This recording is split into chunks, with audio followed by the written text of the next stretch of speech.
E aí galera, tudo bem com vocês? Hoje nós vamos iniciar em cinemática, que é a parte do ramo da mecânica, né, que estuda os movimentos sem se preocupar com suas causas, né, em relação ao seu deslocamento, tá ok? Mas antes de entrar na parte de movimento retilíneo uniforme, né, que é o movimento em linha reta, não possui aceleração, velocidade constante, a gente vai falar um pouquinho sobre alguns conceitos fundamentais que eu acho. Tá? Conceitos como referencial, ou ponto de referência, trajetória, né? Alguns conceitos que realmente você precisa entender para que você possa entender, né? Às vezes o professor passa batido sobre os conceitos fundamentais, na minha opinião, tá? Com a experiência que a gente tem de trabalhar com 23 anos como aluno na rede estadual, rede particular, na universidade. Então, é importante, na minha opinião, a gente falar sobre esses conceitos. Então, vamos começar falando, né, sobre trajetória. Vamos lá. O que seria trajetória? Tá? As pessoas às vezes fazem confusão. Então vamos lá, né? Principalmente os alunos fazem uma confusão danada com trajetória. O que é trajetória? Eu sempre defino, né? Trajetória é o caminho percorrido pelo móvel no decorrer do tempo. Tá? Então se eu tenho uma cidade A até a cidade B, vamos pular 400 quilômetros, ou seja, a trajetória desse móvel, né, desse corpo, né? Então é entre A e B. A gente define depois outras informações para vocês, mas seria a trajetória. Então trajetória é o caminho, né? É o caminho percorrido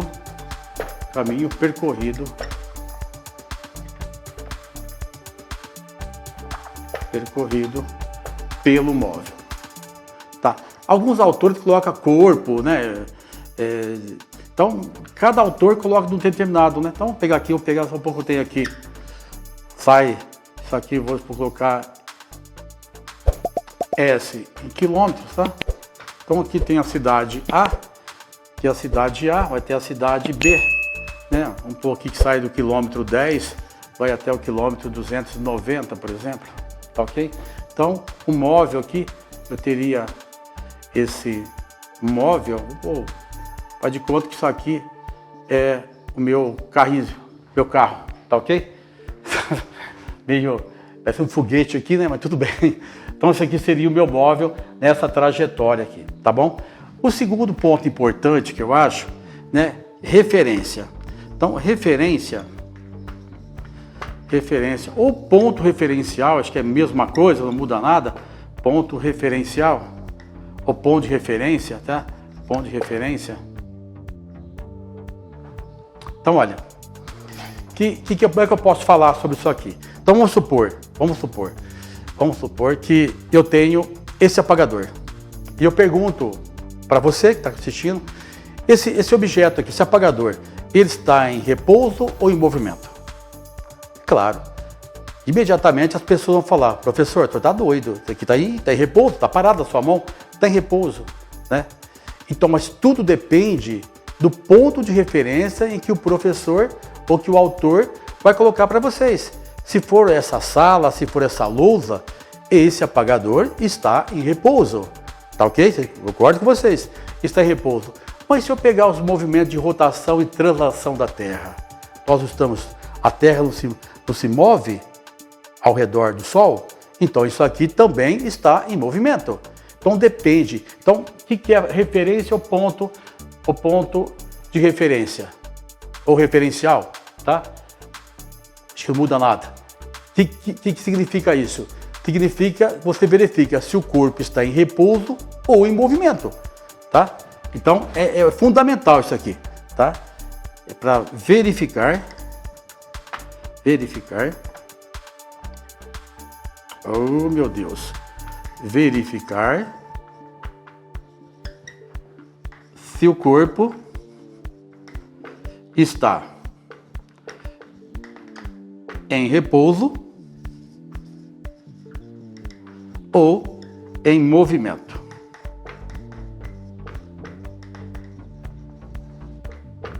Tá ok? Todos entenderam? Não tão difícil? Então, para você saber se o corpo está parado ou em movimento, eu tenho que adotar um referencial, um ponto de referência, tá? Então, se quiser colocar aqui, ó, referencial, você pode colocar, tá ok? Então você tem que adotar esse ponto de referência ou esse referencial. Você tem que adotar. Se você não adotar, você não sabe se o corpo está parado ou está em movimento. Tá ok? Então vamos prestar bastante atenção no referencial. Bom, o que seria deslocamento? Então deslocamento, vou chamar de 3 aqui. Então deslocamento. Então deslocamento, vamos imaginar o seguinte. Para mim sair, veja bem, seria a diferença, né? Eu sair do ponto de posição inicial menos o ponto final, posição final, seria o meu deslocamento, o quanto que eu andei, entendeu? Então aqui, meu ponto, vamos pegar esse desenho aqui, ó, essa trajetória aqui. Então aqui seria minha posição inicial e aqui seria minha posição final. Então o deslocamento aqui seria a posição final menos a posição inicial, seria o meu deslocamento. Ou seja, quanto que o móvel caminhou, quanto que o móvel andou, tá? Isso seria então o meu deslocamento. Tudo bem? Então seria aqui a diferença entre a posição final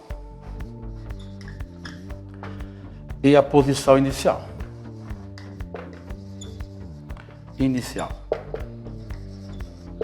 Agora, quando eu falo para vocês, eu falo o seguinte, eu tenho corpo extenso e também falo ponto material. Aí o autor no livro coloca assim, um ponto material percorre uma distância de 300 quilômetros. O que significa ponto material? Então, ponto material são os corpos cujas dimensões são desprezíveis em relação, né, ao seu deslocamento, em relação à sua trajetória. Vou dar um exemplo. Então, olha aqui.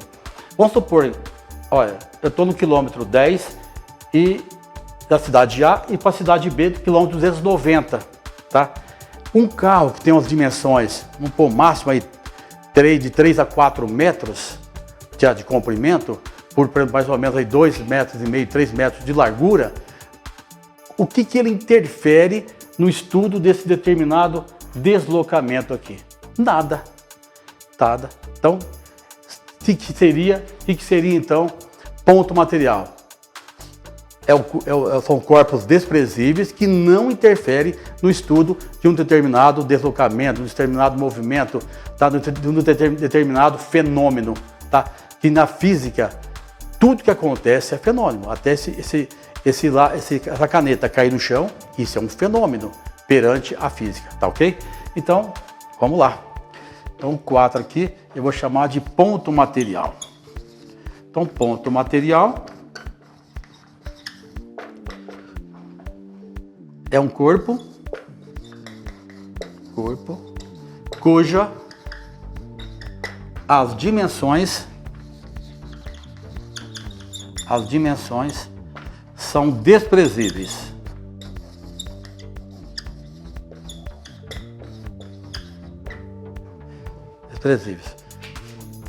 Em relação ao seu movimento.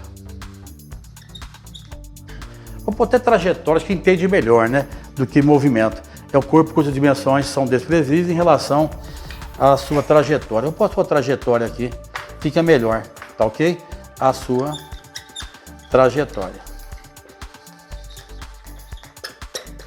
Tá aí. Então, não tem muita dificuldade para poder não entender isso aqui, tá? E o corpo extenso? Vamos pegar agora o corpo extenso. É o contrário do ponto material. Imagina, você tem um carro e as dimensões dele de 3,5 metros a 4 metros de comprimento por 2, 3 metros de largura. Aí você vai entrar numa garagem. Se você não prestar atenção, o que vai acontecer? Você pode bater na parede da garagem. Então, nós chamamos isso aí de corpo extenso. Então, você tem que prestar atenção à diferença de ambos, tá ok? Então, corpo extenso. Vou chamar isso aqui de 5. Corpo extenso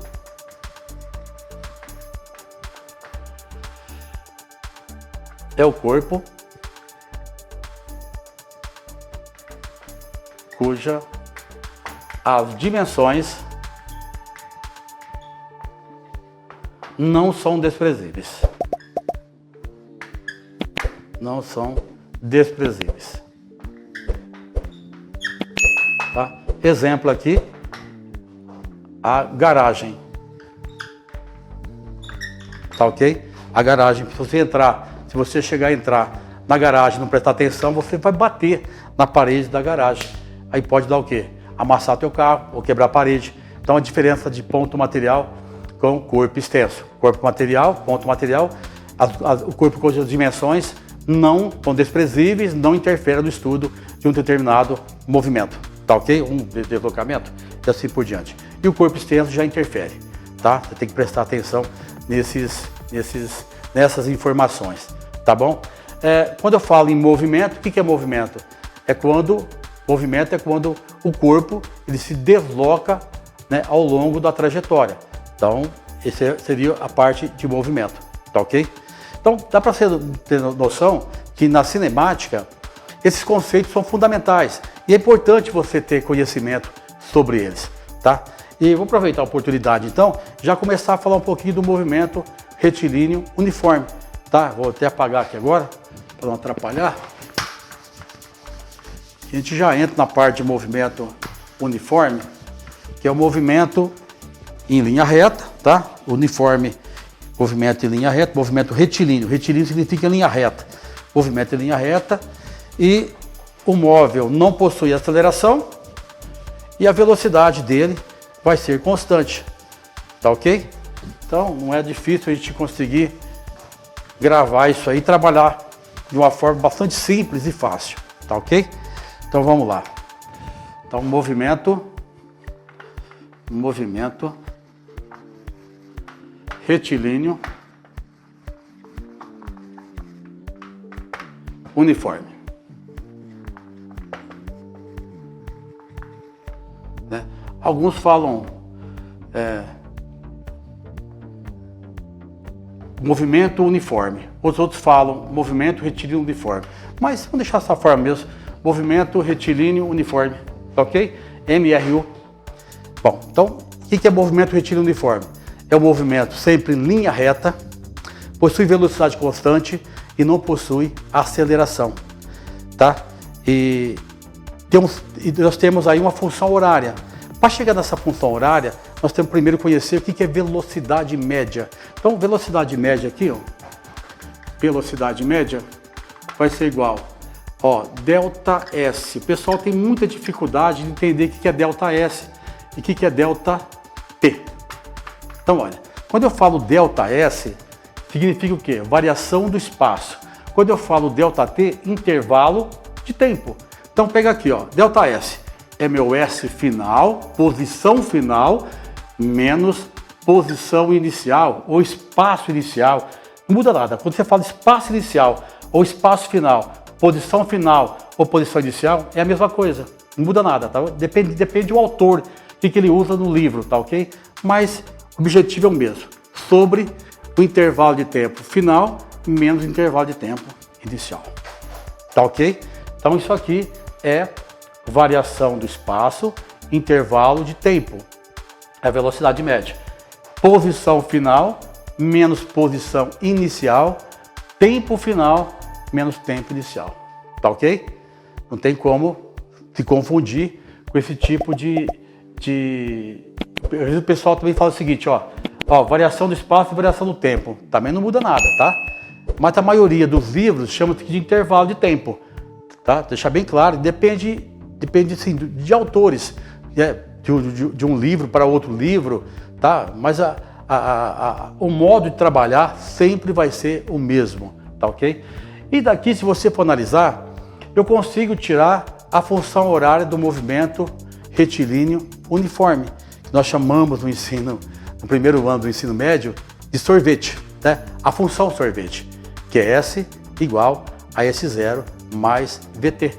Então, olha, se eu pegar aqui, ó, velocidade média é igual a S menos S0 sobre T menos T0.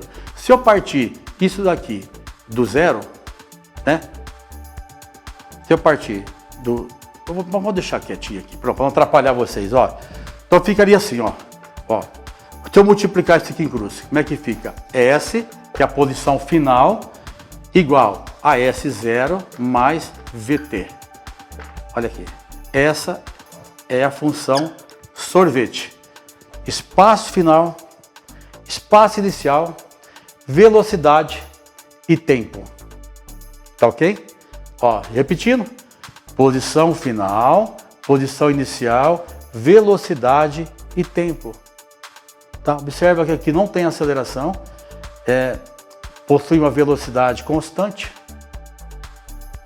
A gente vai dar algum exemplo agora para vocês como é que funciona isso. Então,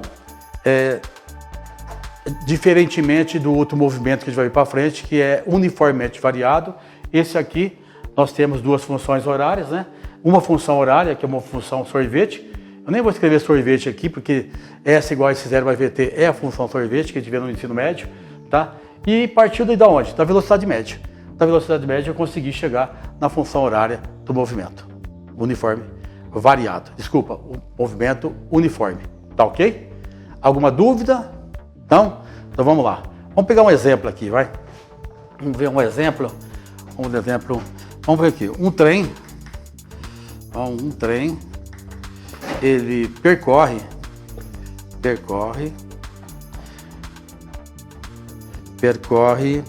vamos ver aqui,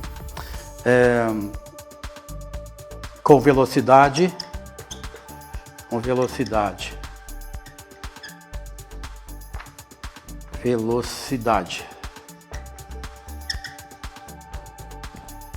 de 72 km por hora.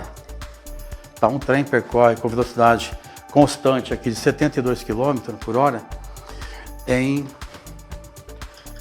vamos pegar aqui, em 20 minutos, vai? Vamos pôr 20 minutos. 20 minutos. Eu quero saber a distância. Quero saber aqui, ó, qual a distância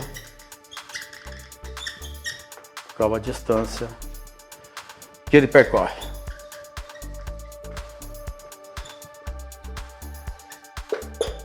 Beleza? Aqui não é tão difícil, né? Só você pegar, colocar do lado aqui os dados que você tem e depois trabalhar, né, com a função horária em cima do exercício. Tá ok? Tá aqui. Se você pegar aqui, ó, quais são os dados que você tem? Né, os dados eu tenho aqui, tá? Velocidade. Eu tenho 72 km por hora. Eu tenho o tempo dado em minutos, 20 minutos. Eu quero saber o quê? Quero saber qual a distância. A distância seria, no meu caso aqui, né, a posição final. Então seria meu S. Aí. Difícil fazer isso? Não, né? É difícil não. Só tem que preocupar com o seguinte aqui, ó. Olha, a velocidade é dada em 72 km por hora e aqui é dado em 20 minutos. Tá ok? Então você tem que fazer a transformação aqui para poder trabalhar na função horária do movimento. Tá ok?